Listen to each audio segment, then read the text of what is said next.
नमो अर्हन्ताणं नमो सिद्धाणं नमो आयर्याणं नमो वज्रायाणं नमो लोये सव्यसाहुणम्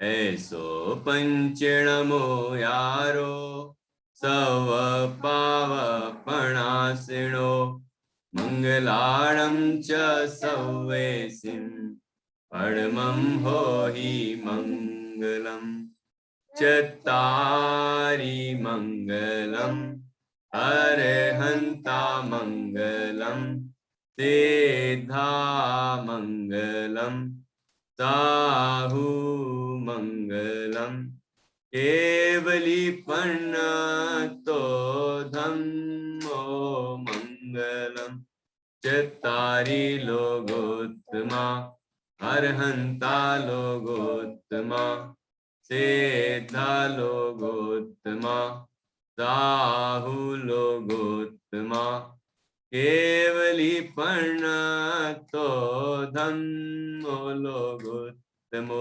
चत्तारि शरणं पवजामि अर्हन्ते शरणं पवजामि सिद्धे शरणं पवजामि साहु शरणं पवजामि केवली पन्नतं धम्मं शरणं पवजामि केवली पन्नतं धम्मं शरणं पवजामि।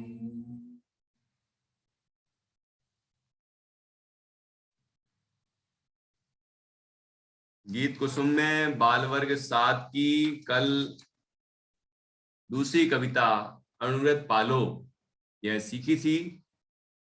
इसमें 6 कहानियों के मुख्य पात्रों के नाम लिखे हैं और वो कहानियां आपके लिए मैंने होमवर्क में दी थी कि आप इन कहानियों को सीख के आए उन्हें। अहिंसा अनुव्रत में यमपाल चांडाल प्रसिद्ध हैं। सत्यानुव्रत में धनदेव सेठ।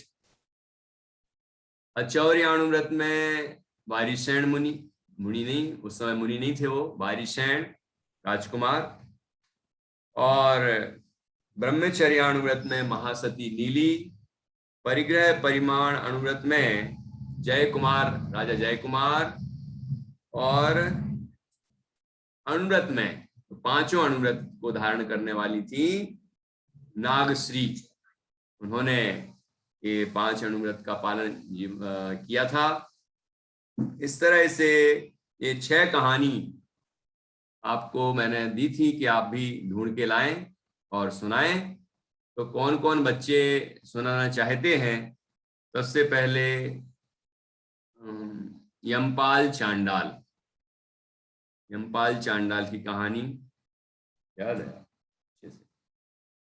अच्छा, और उसके बाद धनदेव सेठ कौन सुनाने वाले हैं? धनदेव सेठ नहीं, हाँ आती है धनदेव सेठ की कहानी जान्या को। जिनदेव और धनदेव ये 2 मित्र थे, उनकी कहानी है।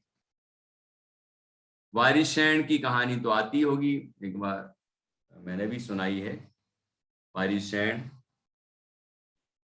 वो बगीचे में जो तपस्या कर सुबह सुबह सामायिक कर रहे थे, कोई नहीं आती, हार डाल दिया। मुझे याद नहीं।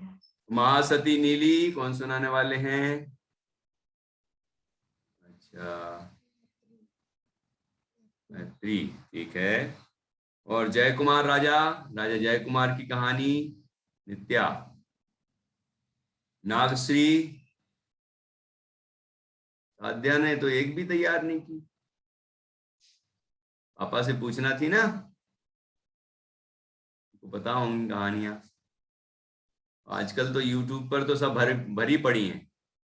बस ये फालतू वीडियो गेम और दुनिया भर की चीजें छोड़ दो और उसमें से अच्छी चीजें निकालो तो वो सब कुछ मिल जाएगा ना।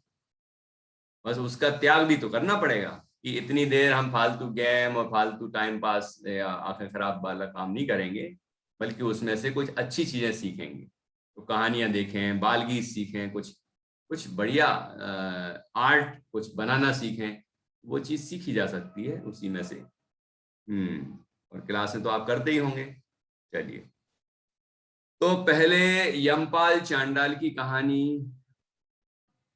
आरोही सुना रही हैं, और यदि उसमें कुछ कमी होगी तो आप लोग बताना, ठीक है।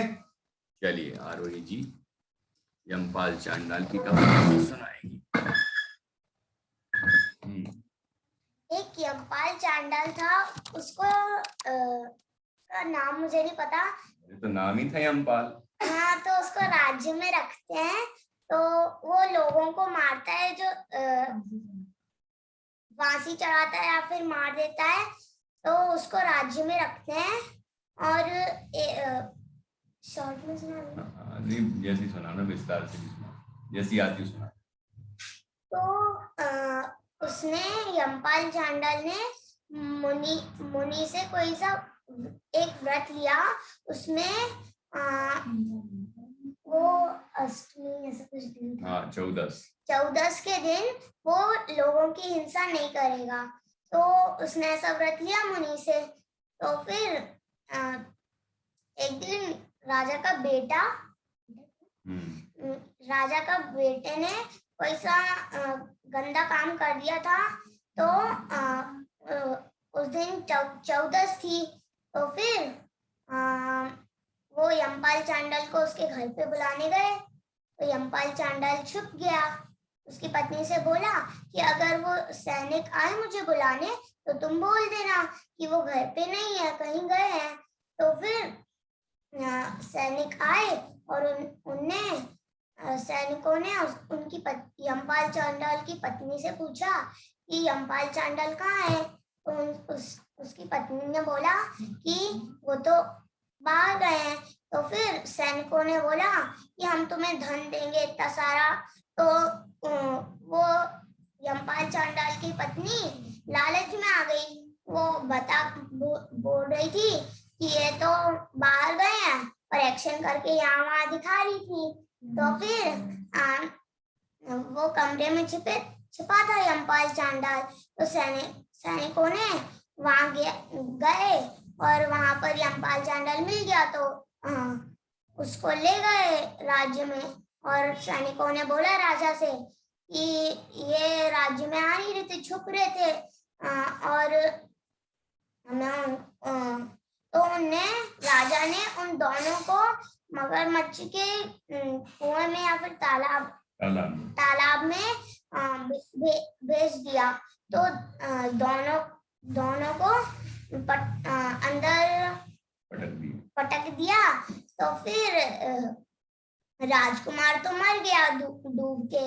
और फिर यमपाल चांडाल ने तो व्रत लिया था, तो उसका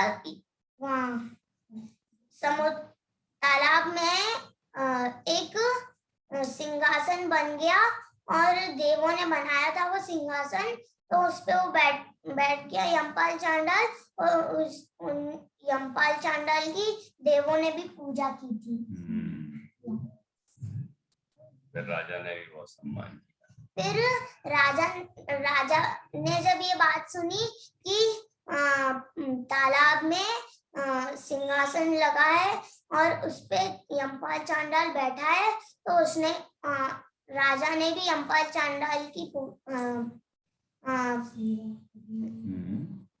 प्रशंसा की थी। उसे बहुत सारा धन भी दिया था।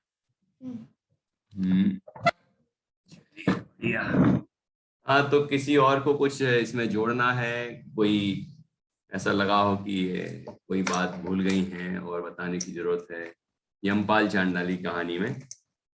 क्या क्योंकि वो उन सब दोनों के पाँव में वो पत्थर बांध दिया गया।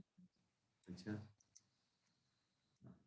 क्या बता दो कि आरोही ने जो कहानी सुनाई उसमें यमपाल चांडाल और वो राजा के बेटे राजकुमार को उन दोनों को तालाब में जब डाला था, जब उनके पाँव में बहुत भारी पत्थर बांध दिया गया था, दोनों के पाँव में एक ही पत्थर बांध दिया गया था। वो नीचे गए और बाकी कहानी आरोही ने आपको बता दी है।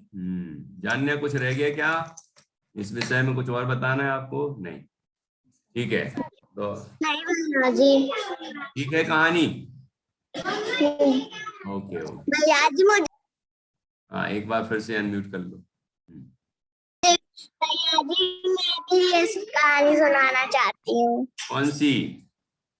यमपाल चांडाल की। यही वाली? तो थोड़ी देर बाद देखते हैं, है ना, अभी अभी रिपीट हो जाएगी। चलिए अगली कहानी सुनाना है धनदेव सेठ वाली। किसी को आती है? नहीं आती? अच्छा ठीक है, तो वारिसेन की कहानी, राजपुत्र राजकुमार वारिसेन की कहानी। नहीं, नहीं आती। कहानियां सुनते हो हर दिन। आइए चलो, जय कुमार राजा की, राजा जय कुमार की कहानी। मैं नित्या पक्का? और किसी को नहीं आती? ध्यान से सुनना सभी, फिर प्रश्न पूछेंगे हम। राजा जय कुमार की।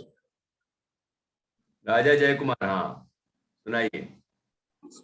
जय कुमार श्रेयांश के भाई राजा सौम के पुत्र थे। राजा जय कुमार के भी अनेक राजकुमारियों के साथ शादी करने का प्रस्ताव आया, परंतु उन्होंने एक शादी करने के बाद दूसरी शादी नहीं करने की प्रतिज्ञा ले ली थी, जिसका उन्होंने दृढ़ता से पालन किया।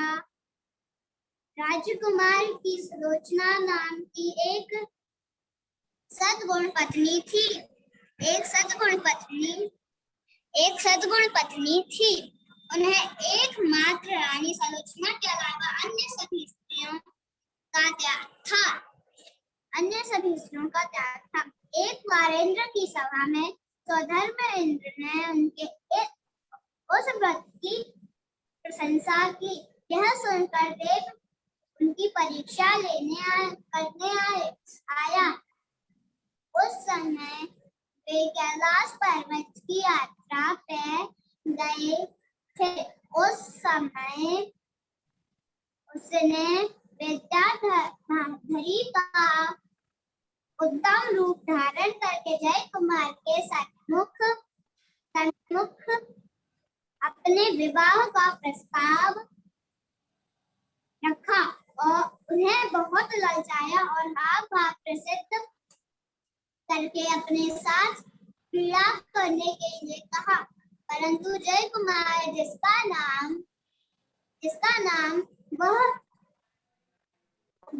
विषयों के से पराजित कैसे हो। वे थोड़े भी नहीं ललचाए और उन्होंने उससे विद्याधरी को रक्त भाव से उल्टे उपदेश दिया और समझाया, हे माता, यह तुम्हें शोभा नहीं देता। तू भी विषय वासना से इस दुष्ट परिणाम को छोड़ शीलवती होकर पर पुरुषों के साथ भ्रमण करने की अभिलाषा का त्याग कर। ऐसा कहकर राजा जय कुमार के मन में तीर्थंकर भगवंतों का स्मरण आया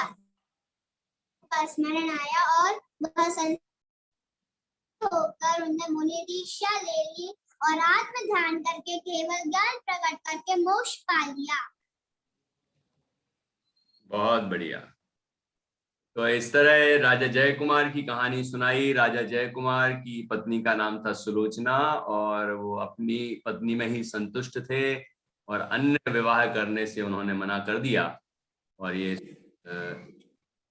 और उनके लिए अन्य विवाह करने के लिए जो आपने कहानी बहुत अच्छी सुनाई, बहुत सारा परिग्रह, बहुत सारी स्त्रियां, राजकुमारियां को प्राप्त करने का लालच दिया, लेकिन वो नहीं डिगे और अपने उन्होंने नहीं छोड़ा। इस तरह परिग्रह परिमाण अमृत में प्रसिद्ध हुए। ऐसे जय कुमार। अब इसके बाद कौन सी कहानी? नागश्री। कौन सुनाने वाला नागश्री वाली कहानी, जो पांचों अणुव्रत में प्रसिद्ध है? सती नीली ब्रह्मचर्य अणुव्रत में प्रसिद्ध है। नहीं आती किसी को? हाँ, मैत्री को आती है पक्का? सती नीली वाली कहानी सुनाइए। महाशक्ति नीली की कहानी। हाँ जी, सुनाइए। ब्रह्मचर्य अणुव्रत में लार्ड देश में जिनदत्त सेठ की पुत्री का नाम नीली था। वह सेठ जनधर्मी था और वह अपनी पुत्री का विवाह जनधर्मी के अलावा अन्य धर्मियों से नहीं कराना चाहता था। इसीलिए इसके समुद्रदत्त सेठ का ने नीली को देखा और उसे देखकर उस पर मोहित हो गया और उसके साथ विवाह करने की इच्छा व्यक्त की, परंतु वह जनधर्म विरोधी था। इसीलिए उसके धार्मिक होने के कारण जिनदत्त सेठ ने अपनी पुत्री नीली का विवाह उससे नहीं कराया। तब उस सागर दत्त ने कपट पूर्वक जनधर्म को स्वीकार करने का नाटक किया और श्रावकों जैसा आचरण करने लगा। ऐसा समझकर जिनदत्त सेठ ने अपनी पुत्री नीली का विवाह सागर दत्त से कर दिया। शादी के बाद सागर दत्त फिर से कुमारगामी बन गया। इससे जिनदत्त सेठ को बहुत पश्चाताप हुआ और ऐसा दुख हुआ मानो उसने अपनी पुत्री को कुएं में डाल दिया हो। नीली को भी इस बात का बहुत दुख हुआ, परंतु वह दृढ़ता से जनधर्म का पालन करती थी। नीली के ससुर समुद्रदत्त ने विचार किया कि हमारी कुटुंब के सत्संग से नीली अपना जनधर्म छोड़ देगी और हमारा धर्म अंगीकार कर लेगी। ऐसा विचार करके सेठ जी ने अपने मत के भिक्षुओं को भोजन के लिए आमंत्रण दिया, परंतु नीली ने युक्ति से उनकी परीक्षा करके उनको मिथ्या सिद्ध किया और नीली अपने जन धर्म में दृढ़ रही। अपने गुरुओं का ऐसा अपमान होने पर समुद्रदत्त के परिवारजन नीली के प्रति द्वेष भाव रखने लगे और उसे अनेक प्रकार से परेशान करने लगे और उस पर पुरुष के साथ व्यभिचार का कलंक तक लगा दिया और यह बात सर्वत्र प्रसिद्ध कर दी। अरे निर्दोष शीलवती नीली के ऊपर पाप कर्म के उदय से ऐसा झूठा कलंक लगा। नीली तो धैर्य पूर्वक जिन मंदिर में भगवान के पास पहुंच गई और जब तक यह कलंक दूर नहीं होगा तब तक मैं भोजन नहीं करूंगी और अनशन व्रत धारण करूंगी। क्या कर जिनेंद्र देव की प्रतिमा के सामने बैठ गई और जिनेंद्र देव के गुणों का स्मरण करने लगी। उसके शील के प्रभाव से उस नगर के रक्षक देव वहां आए और उन्होंने नीली से कहा, हे महाशक्ति, प्राण त्याग न कर, तेरा कलंक सुबह ही दूर हो जाएगा, इसीलिए तू चिंता न कर। उन देवताओं ने राजा को भी स्वप्न में एक बात कही।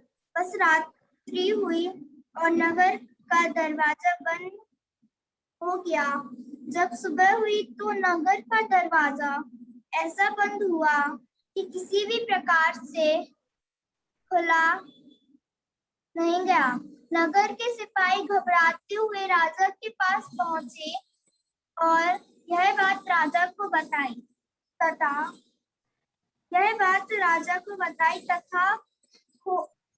दरवाजा खोलने का उपाय पूछा। राजा को तो रात को स्वप्न आया ही था कि नगर का दरवाजा बंद हो जाएगा और शीलवती नीली का पैर लगने पर ही बंद खुलेगा।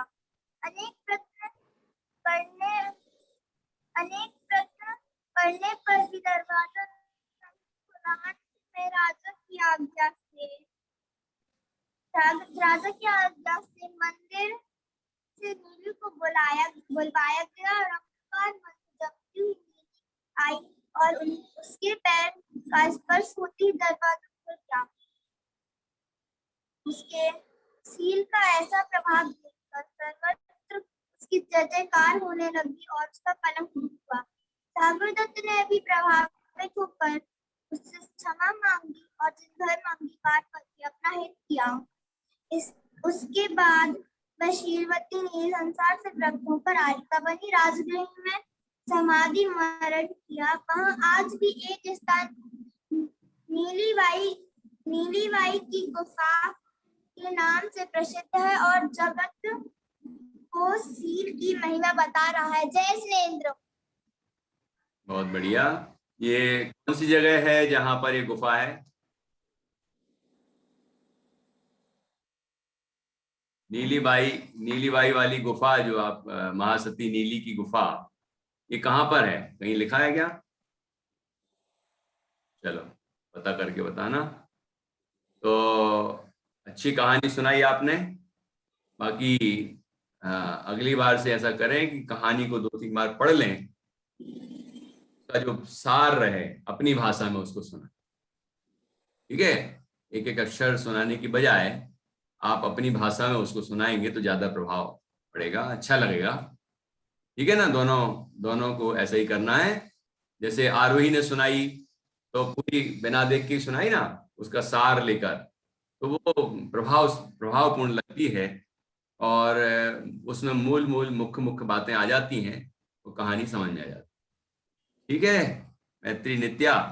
ओके, तो आप लोगों ने अच्छी कहानियां सुनाई। अब अंतिम नागश्री की कहानी जो 5 मुहूर्त में प्रस्तुत हुई हैं वो श्रोतांश सुना रहे हैं। उसके बाद जो बची हुई कहानियां हैं वो हम आपको अगली, जब आपकी बाल वर्ग की क्लासेस शुरू होंगी, मतलब थर्सडे, अभी तो शिशु वर्ग की आएंगे, सोम मंगल बुध, शुक्रवार शनिवार बाल वर्ग की रहेंगी, तो उसमें आपको ये कहानियां बार को सुनाएंगे। अभी सती नागश्री की कहानी श्रोतांश सुना रहे हैं। चलिए आप ध्यान पूर्वक सुने, इसके बाद अपनी क्लास पूर्ण हो जाएगी। एक बच्ची थी, वो अपने बगीचे में खेल रही थी, तो सामने से कुछ लोग जाते हुए दिखे। तो उनने एक आदमी से पूछा कि आप किधर जा रहे हैं? तो उनने बोला, मैं मुनिवर के दर्शन करने जा रहा हूँ। उनका आज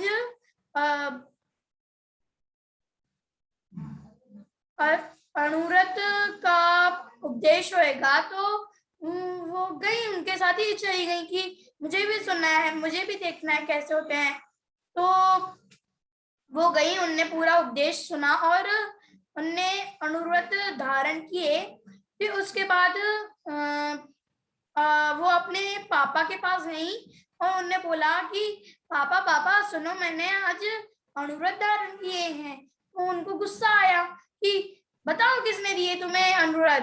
तो उनने बोला कि वो वहां पर दूर एक मुनिराज हैं, उनसे मैंने लिए हैं। तो उनने बोला चलो मैं तुम्हारे साथ चलता हूँ। तो वो जाने लगे, थोड़ा सा आगे बढ़े तो उधर उनको हिंसा पाप का परिणाम दिखा कि एक लड़के ने, एक मतलब जो भी होगा व्यक्ति ने किसी की हिंसा की थी। तो उसके हाथ काटे जा रहे थे, तो उसने बोला बच्ची ने कि पापा, अगर आप मुझे ऐसे हाथ मेरे हाथ कटवाना देना चाहते हैं तो उन्होंने बोला नहीं बेटा तुम ये वाला व्रत ले लो। तो उन्हें फिर वो और तुम हिंसा नहीं करने का व्रत ले लो। तो फिर वो और आगे बढ़े।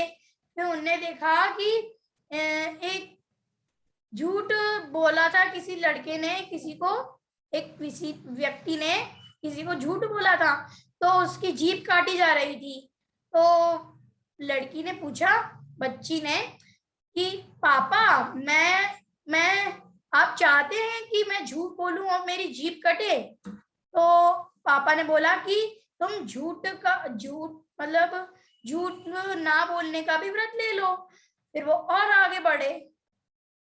फिर एक व्यक्ति ने चोरी की थी, तो उसका क्या किया था, उसको जंजीरों से बांध दिया था।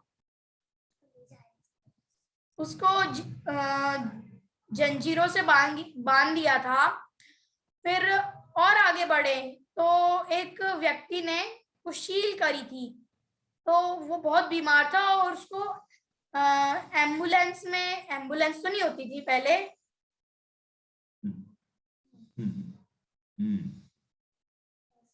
तो उसको ले जा रहे थे, उसको रोग हुआ था कोई। फिर उसके बाद और आगे बढ़े तो उसने किसी महिला को छेड़ा और उसको सब पीट रहे होंगे जो भी। हाँ चलो आगे बढ़ो। अब वो आगे बढ़े और उन्होंने देखा कि एक व्यक्ति ने परिग्रह जोड़ी थी, तो अनापसना परिग्रह जोड़ा था। तो जो मैंने अभी आपको वो घटना बताई वही उसके साथ हुई थी। वो बेहोश हो गया था और उसको हॉस्पिटल ले जा रहे थे। और फिर वो सबसे आगे गए तो मुनिराज उनको दिखे। तो तब तक उनके पिता ने क्या सोचा? तब तक उनके पिता ने सोचा कि हमारी बच्ची को व्रत तो अच्छे दिए लेकिन मुझसे तो पूछना था। व्रत तो अच्छे लिए लेकिन मुझसे तो पूछना था। फिर उसके बाद उन्होंने बोला कि ठीक है सारे व्रत ले लो, लेकिन अगली बार से अगर कुछ लो तो मुझसे पूछ के लेना।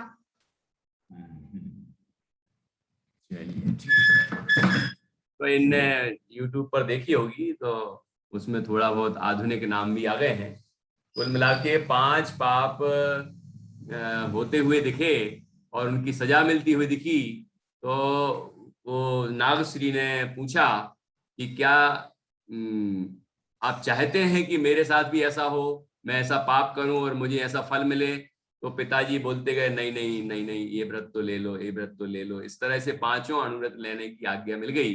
लेकिन अंत में यही बोला कि लेकिन उनके पास चलो, तो उनके पास ले तो चलो मुझे, क्योंकि उनने बिना पूछे व्रत कैसे दिए मेरे बच्ची को। ठीक है, तो उनसे कहने लगे कि आपने मेरी बच्ची को बिना पूछे व्रत क्यों दिए? तो कहते हैं मुनिराज कि मैंने तुम्हारी बच्ची को थोड़ी दिए, मैंने तो अपनी शिष्या को दिए हैं। पिछले जन्म में वो उनकी शिष्या थी। तो पूर्व भाव की कथा भी सुनाते हैं, अभी आपको ये कहानी नहीं सुना रहे आगे। तो कुल मिला के यह हुआ कि वह नागश्री अनुव्रत को धारण किए रहती हैं और आजीवन उसका पालन करती हैं। इस तरह से 5 अनुव्रतों के पालन में नागश्री प्रसिद्ध हुई हैं।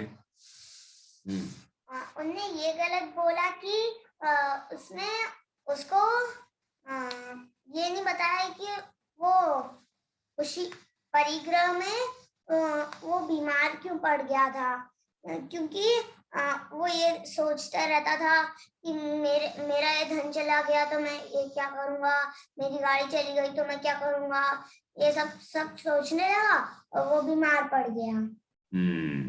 ठीक है, इस तरह से हमने नागश्री की कहानी भी सुनी।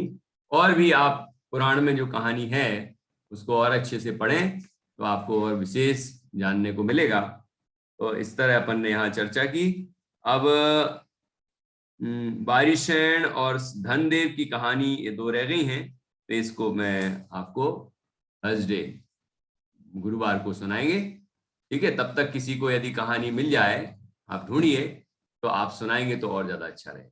चलिए, आज की क्लास यहाँ पूर्ण करते हैं। जय जिनेंद्र। हाँ, क्या मैथ्यू कुछ कहना है? कल 9 बजे से क्या प्रोग्राम है? हाँ, ध्यान रखें कि संडे की जो क्लास होती थी ना 9 से 10 या 9 से 10:30, तो अभी कुछ दिन नहीं होगी उस संडे। तो आपको मैंने जो लिंक दी है यूट्यूब पर, वो लिंक से आप ज्वाइन हो सकते हैं और मेरा प्रवचन होता है उस समय पर, क्लास समझ लीजिए। तो वह आप चाहें तो सुन सकते हैं, आपके पेरेंट्स सुन सकते हैं 9 से 10 सुबह। वो डेली ही चलता है, सुबह टाइम में अपनी क्लास नहीं चलती ना, तो वो सुबह डेली ही चलता है। रहस्यपूर्ण चिट्ठी चल रही है मोक्ष मार्ग प्रकाशक के पीछे, तो आपके पेरेंट्स या आप लोग कोई सुनना चाहें तो उसमें सुन सकते हैं। ठीक है, चलिए, गुंजन जी को क्या पूछना है? भैया जी, आप जैसे आपने बताया था कि हम जीव हैं, हम शुद्ध आत्मा है, तो जब दीक्षा ले लेते हैं तो फिर जब लड़कियों को देव बनने के बाद फिर पुरुष बनना पड़ता, लेकिन लड़कों को सीधे केवल ज्ञान हो जाता है। ऐसा क्यों होता? जब वो बोलते कि सब लोग चेतन है, शुद्ध आत्मा है, तो फिर ऐसा क्यों होता? सभी जीव हैं, सभी आत्माएं हैं और सभी आत्माएं बराबर हैं, ये बात तो बिल्कुल सत्य है। लेकिन स्त्री पर्याय से मोक्ष नहीं होता है। क्यों नहीं होता है? क्योंकि स्त्रियां मुनि नहीं बन सकती, वो आरिका बन सकती। आरिका माता जी तो बन सकती हैं, मुनिराज नहीं बन सकती। ठीक है ना? इस कारण से जब मुनि नहीं बन सकती तो मोक्ष नहीं हो सकता। समझ में आ रहा है कि नहीं गुंजन? मुनि अवस्था धारण करने के लिए पुरुष पर्याय होना जरूरी है। इसलिए पुरुष पर्याय में मुनि दीक्षा लेके आत्म साधना करते हैं तो मोक्ष की प्राप्ति होती है। और स्त्रियां वो आरिका के व्रत लेकर आत्म साधना करती हैं तो वो इस भाव से स्वर्ग में जाती हैं, और स्वर्ग से आने के बाद फिर मनुष्य भाव में पुरुष पर्याय धारण करके फिर मुनि दीक्षा लेते हैं, और मुनि दीक्षा लेकर फिर आत्म साधना करते हैं तो उन्हें मोक्ष की प्राप्ति होती है। ये स्वरूप है कि इस कारण से ही स्त्री पर्याय में मोक्ष नहीं हो पाता। समझ में आया क्या? स्त्री पर्याय में दीक्षा ले सकते हैं क्या? नग्नता हो सकती है क्या? कि वो नहीं हो सकती। इस कारण से मोक्ष भी स्त्री पर्याय से नहीं होता। ठीक, चलिए, बहुत अच्छा प्रश्न किया। अब अपन बाकी चर्चा सोमवार से करेंगे। कल आप चाहें तो 9 बजे वाले कक्षा में शामिल हो सकते हैं। यूट्यूब की जो लिंक दी है उससे ही होना है, ये आकलंक निकलंक वाली से नहीं होगा। वो सुबह वाली जो 9 से 10 की क्लास है वो आपको यूट्यूब की जो लिंक है स्वाध्याय भवन पलासिया वाली, उसमें उससे ही ज्वाइन होना होगा। बाकी रात की जो क्लास है वो तो बराबर होगी। कल संडे की रात की जो 8:15 से 9:15 वाली क्लास है छत्र चूड़ामणि वाली, वो तो बराबर होगी। ठीक है, चलिए, जय जिनेंद्र प्रसाद, जय जिनेंद्र, तभी आना डेली। जय जिनेंद्र।